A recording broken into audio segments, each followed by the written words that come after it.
You know the area that these things really underwhelm me? It's the looks. Look, unfortunately, these do have a pretty bad reputation when it comes to reliability, and rightly so. But in this thing, plant your right foot and...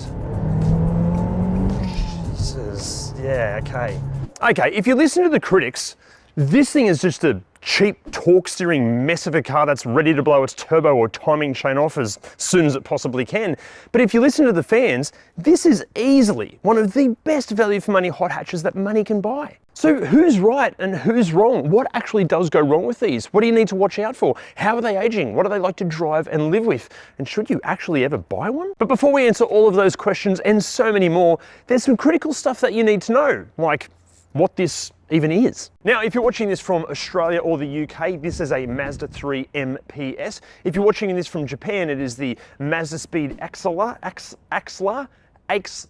And pretty much everywhere else in the world, it is the Mazda Speed 3 or the Mazda Speed 3. But we are in Australia, so for the rest of the video, I'm going to be referring to this as the Mazda 3 MPS. We know that's going to upset a lot of North American viewers, but just stop being so sensitive. But look, no matter what it's called, Mazda basically took the 5-door hatch version of the BL series Mazda 3, sent a copious amount of power through the front wheels thanks to a turbocharged 2.3 litre 4-cylinder engine, alienated a huge sector of the market by only fitting a 6-speed manual transmission, and then wrapped it in some performance bodywork, including a not so subtle bonnet scoop, which thank God is actually functional. In an attempt to stop the front wheels spinning themselves to pieces or maybe torque steering you into a ditch, Mazda also fitted a torque sensing conical limited slip differential, and the ECU was calibrated to limit boost depending on the gear and the steering angle. However, as I'm sure you're aware, plenty of these have been modified, and that means that ECU, it may have been massaged, and that means that the car possibly won't limit boost anymore.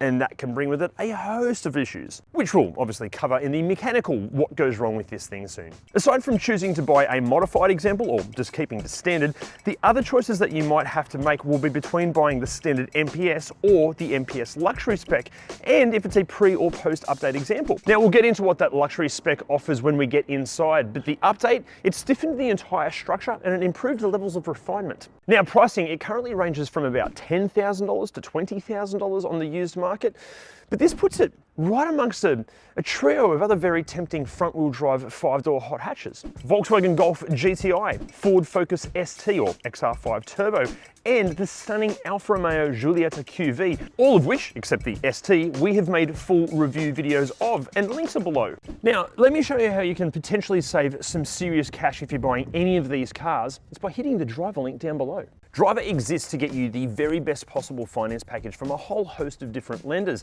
And to give you an idea of just how much money you could save, I jumped online and did their super easy and quick questionnaire on buying one of these. And the price difference between the cheapest and the most expensive total payout figure at the end of the loan on buying one of these was over $8,000. So look, clearly there is some serious money to be saved. Hit that link down there. Okay, now at the risk of potentially upsetting all of you MPS fans out there, you know the area that these things really underwhelm me?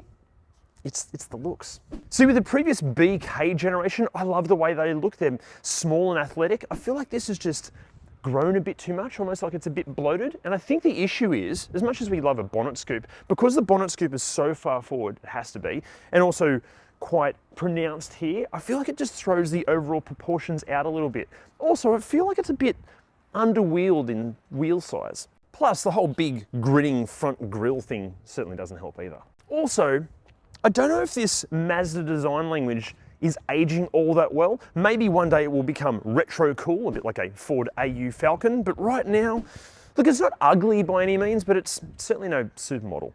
However, in saying all of that, I did see a silver one of these recently wearing a set of, I think they were Mazda 6 rims, and my God, that thing looked the business. Here you go. But look, aside from the slightly underwhelming looks, what can go wrong with the exterior? What are the common complaints? Well, obviously it shares many components with the standard Mazda 3, but for the MPS, just make sure that the rear spoiler is attached properly because these can come loose. Next up, the door lock actuators. These are known to have some faults, but good news, it's a pretty cheap and easy fix. Okay, now this next one, it affects cars in cold climates more than here in Australia, mainly cold climates with salted roads. Check for corrosion. Where you need to check is behind the front or around the front and rear bumper, around the wheel arches, and also around the tailgate. And also, while you're at it, check underneath the car as well. You know what? Just check the entire car for rust and corrosion. Probably won't have it, but it can happen in Cold climates. Next up, a few owners complain that they're having some issues with their headlights. Chances are this is the actual headlight ballast, but again, pretty cheap and easy to fix. But look, the biggest issue when it comes to the exterior is generally from how previous owners have treated the car. It's critical to make sure that there's no signs of accident damage or dodgy repair work, or maybe modifications that have been fitted but then removed so the car looks standard again. Basically, you need to know as much about the vehicle's history as you possibly can. And that's why it's such a good idea to get a vehicle history check. This will tell you if the car's ever been written off, if it's stolen, if there's any money owing on it. If you need one of those vehicle history checks, hit the link below or go to redriven.com. Now, before we get inside to all the common complaints and stuff in there, a massive thank you to all of the Mazda Speed 3 and Mazda 3 MPS owners groups and forums for helping us research this video, especially Jordan Dakin. Mate, you're like a walking Wikipedia of all things MPS. Thank you so much. Also, a massive thank you to Mitch for lending us your MPS. Thank you so much, mate. You're a legend. As a thank you present for lending us the car, you're going home with a set of these bad boys. If you don't know what these are WiperTech wiper blades, and they are genuinely some of the best wiper blades we've ever used. Super easy to order, easy to fit, they're bloody awesome. And if you want a set for 15% off and free express shipping, hit the link down below. Okay, now what issues might you find inside? Well, the first one is a pretty commonly known complaint here. The dashboards can get really sticky. Basically what happens, the hot Aussie climate draws the oils out of the plastic and it just goes a bit yuck. Now, Mazda offered a 10-year goodwill warranty on these to replace them, but these days, chances are that doesn't exist anymore. And then a few owners have complained about a few electrical gremlins, things like power window switches playing up, through to issues with the amplifier for the stereo. With the windows, it's a really easy fix. Generally, you just have to reset the body control module or recalibrate it. Just hold your finger down on the window button or up on the window button until the window starts moving again. When it stops, it recalibrates it. Generally, problem solved. With the amplifier, however, this is a bit of a different story. Yes, you can get them repaired, or you might be able to source a quality second-hand item, but generally most owners find this to be the catalyst moment to replace the entire stereo anyway. That can make more financial sense. The other common complaints that we've found generally again come from the previous owners, and yes, that does mean shitty mods. So be on the lookout for any holes in the dashboard, or especially the A-pillars where someone might have bolted an extra gauge to it. Also, just check if the driver's side A-pillar looks far newer than the rest of the car. That can sometimes be a bad sign. Also, check for any scratches around the OBD2 port. If there's a heap of scratches there, that might mean that whoever the previous owner was might have been pumping different tunes in and out of the ECU, and that's not a good sign. Now, with the age of these, and with most on the used market showing over 150,000 kilometers, the wear and tear can obviously vary from car to car. In this one, and look here, I know this has got lower than average kilometers on it, but it is used on a daily basis, and the wear and tear isn't too bad. So you've got some paint missing off the door handle here. The dashboard is doing, as we mentioned before, kind of going a bit weird and gross. And there's a few little marks on the plastics and whatnot. But the seats, the bolsters are still quite good. The fabric's still really, really nice. Steering wheel actually still has a bit of texture to it, which is good. Gear knob, yep, a few little scratches there, but not too bad. For 82-ish thousand kilometers, wear and tear's good. Aside from all of that, the only other complaints that we could really find from owners was just that how low rent this interior can feel, and that the designs, it's a bit meh. And it doesn't stand out from just a standard Mazda 3 enough. You've got this kind of weird, not even carbon fiber, just this weird plastic pattern, and the seats have got the kind of red fabric bits here and there. There's a couple of MPS badges dotted around the interior, but besides that, yeah, it honestly does feel like a normal Mazda 3. However, thanks to the loads of hard plastics everywhere and hardly any soft touch surfaces, back to wear and tear, many owners claim that these interiors are very resilient. And look, for me, as far as the interior vibe goes, yeah, it can't match a Golf GTI or an Alfa Romeo Giulietta for sheer vibe and sense of occasion, and the ergonomics are, they're okay, it's not too bad. As far as seat comfort goes and driving position, I wish there was a little bit more adjustability to the seat. Like, this steering wheel is all the way back at me, but I wish it was a little bit closer. But then where the gear knob is, it's okay. It's not a standout in any one particular way, but it's also not bad at all either. Now, as far as actually using the interior, practicality is bloody good. First of all, it has a huge glove box. It is so deep. Look how deep that glove box is. That's massive. Okay size door bins. You've got a spot that you could maybe put your phone just here, but the problem is, as soon as you go into first, you're doing that. So not really a spot for your phone, more just coins and whatnot. 2 cup holders here with a removable divider to keep it nice and clean.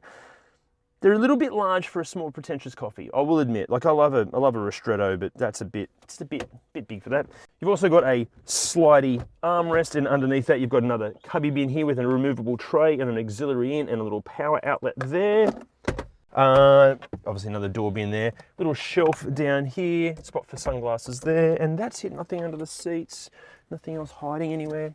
Yeah, not too bad. Now, as far as what stuff you get, obviously you can forget about any current phone connectivity like Apple CarPlay or Android Auto being fitted as standard. These do have Bluetooth. Some of them, the Bluetooth is only for your phone, not actual audio streaming. The good news here is if you want to update the car to Apple CarPlay and Android Auto, there are so many aftermarket options available.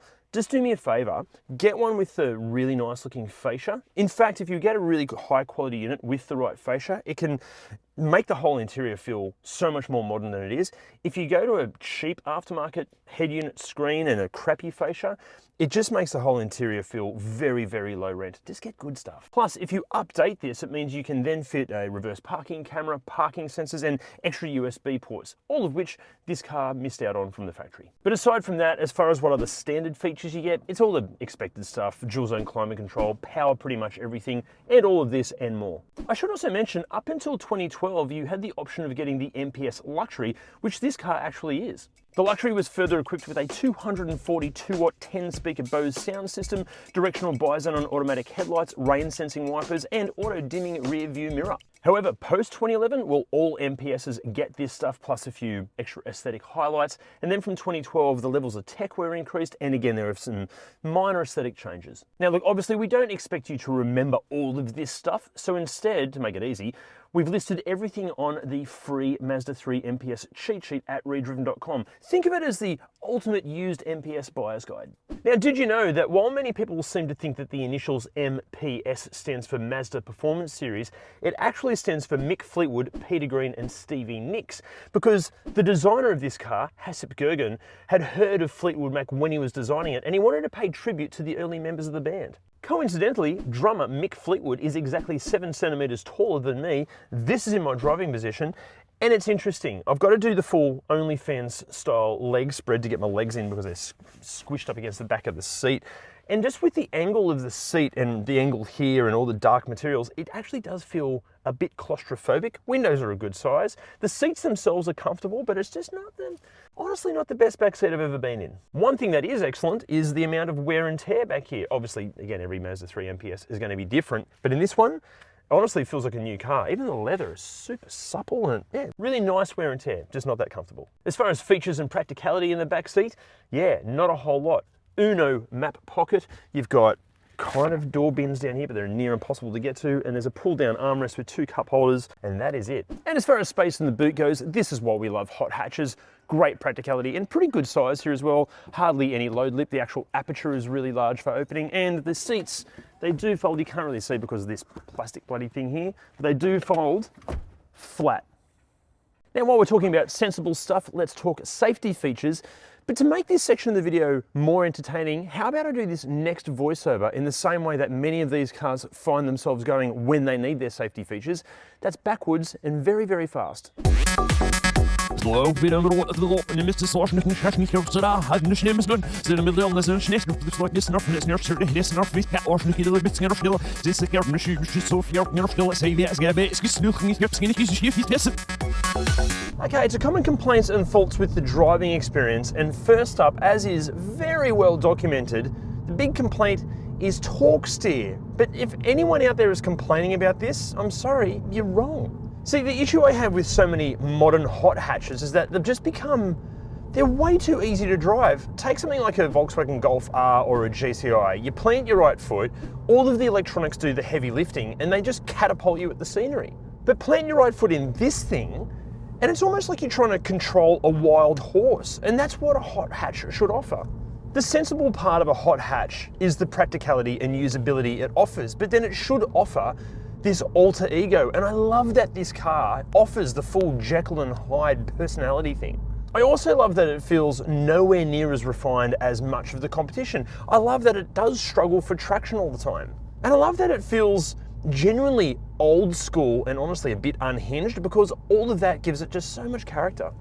The other big complaint that we found time and time again is that it's just so hard to find an MPS that hasn't been ruined with shitty mods. Look, we are all for expressing yourself through modifying a car, and we do encourage you to fit some quality aftermarket suspension, tyres and brakes to one of these to enhance the driving experience. It'll also hopefully sort out some of the bouncy ride quality as well. And we'd also suggest maybe fitting a short shift kit or maybe updating the bushes in the shift for a better, more positive shift feel. But we really question why you'd ever want more power than what these put out as standard. In fact, in standard form, these things regularly dominate the Australian production car series and quite often embarrass cars in a class above. That series and plenty of other motor racing events more than proves that these things are bloody rapid and more than fast enough for driving on public roads. And also on that, look, I've driven a whole bunch of modified MPSs, and I'm really sorry to say this, but I think it completely corrupts and if not ruins the overall driving experience. And plus, the more you modify these, the more issues you are going to have in terms of mechanical reliability. Actually, just on that subject, what does mechanically go wrong with these? I'm sorry, I can't tell you because I'm not a qualified mechanic, but Jim is. I'll start with some of the smaller problems first. They do have issues with engine mounts, the lower engine mount, which controls all the torsional load of the engine. It chews out and fails pretty frequently. The right-hand engine mount, it takes most of the weight, and it's like a hydraulic mount.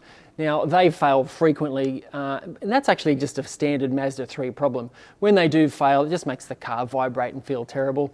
It's not going to fall out of the car, but the mount itself fails all the time. Engine-wise, they do have plenty of issues with their PCV system, that's the engine breather system, and the EGR system, that's exhaust gas recirculation. Now, they can actually cause a few problems with the air-fuel ratio and make it run lean, and these do have a problem with engine failures relating to lean air-fuel ratio. Another thing that is a key problem with the lean air-fuel ratio is the high-pressure fuel pump. It is definitely not up to the standard if the car's modified, but even in standard trim, that is definitely a weak point. It failing or even not being right up to its potential causes the car to run lean, and any car, especially a turbo, with a lean air-fuel ratio, it is a recipe for disaster.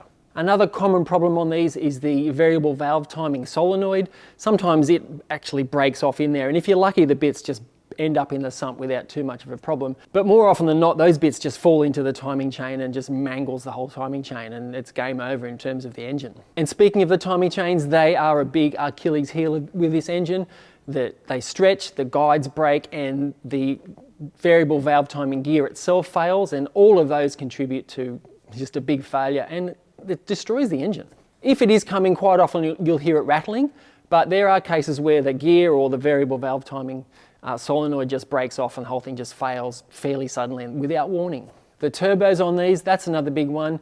Typically the turbo seal fails and they just start spewing out oil. Thankfully, if you look at any of the owners groups, they'll guide you here. There's plenty of options in terms of upgrades, but just remember, if you're going to do the upgrade, you also need to make sure the fuel system is right.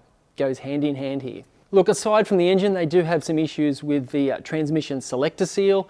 That's just the seal where the shaft goes into the top of the transmission. It just pisses out oil. It's a pretty easy fix. You can do it with a gearbox in the car. Now, the ABS modules on these, they are known to fail. Now, a new one through Mazda will set you back thousands. A lot of people choose to go with a second-hand option, which will be much cheaper. The thing is, though, you have to match the numbers perfectly, otherwise it won't work.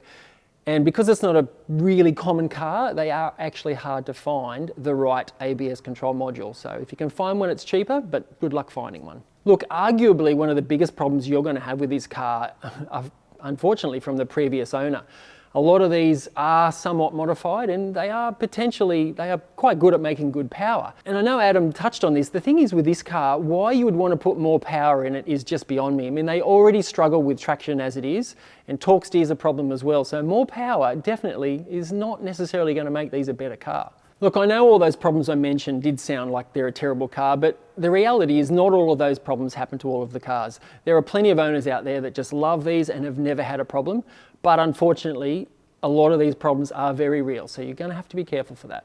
Okay, so we have a bit of a problem here because As much as we want to say yes, you should buy a Mazda 3 MPS, unfortunately, so many on the used market have just been completely ruined. It might have been shitty mods or a previous owner that failed to understand the concept of driving with mechanical sympathy, or maybe an owner that didn't comprehend how critical routine maintenance is. Whatever it is, for so many used examples, we just struggle to justify the risk. However, if you can find one of the rare unicorn examples, just like Mitch's here, that nails all the critical pre-purchase inspection criteria, we're talking minimal previous owners, low kilometers, excellent condition, a full and thorough service history, and all of the preventative maintenance has been seen to, then yes, absolutely, you should buy one. In fact, I'll go as far as saying I'd personally buy one of these over so much of the competition. Although in saying that, we haven't reviewed a Focus ST of this generation yet. And also, if I didn't need 5 doors and could do with 3, this is extremely tempting. But that then raises the question, if you weren't to buy this or this, what hot hatch in this realm would you buy? Let us know in the comments below. See you next time. That ECU may have been massaged, so now it doesn't. And this is why it is critical to get a vehicle history check and let the plane ruin your take.